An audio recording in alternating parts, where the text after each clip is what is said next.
Hello hello sir, मैं धीरज बात कर रहा हूँ। हमार कंपनी बहुत अच्छा लोन देवत है। आप मन के अरे खोलो भाई, भला मानुस खड़े है बाहर। हैं आजा बाहर। हैं सर थोड़किन धीरे बोलिए, बाबूजी घर में है। अरे यार, घर में ना बाई बोलन नहीं दे। एक बार वसूली के काम शुरू करे हो ताकि चिल्ला सको।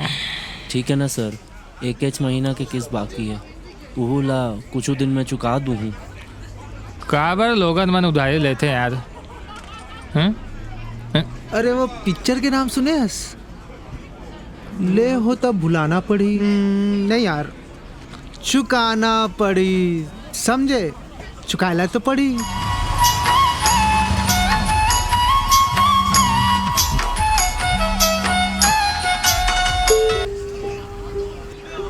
हाँ मैडम जी, फ्री हो गए? जी तो तय हस फोटो ला शादी के बाद भेजबे।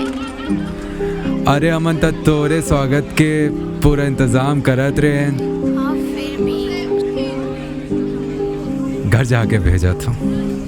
ठीक है, हाँ भाई। इंदुला पता तो नहीं चल गया वही पागल है इसका, बोला कहाँ पता चली बे? नहीं बात मतलब सही आते हो माँ नहीं आए। बात तो सही है।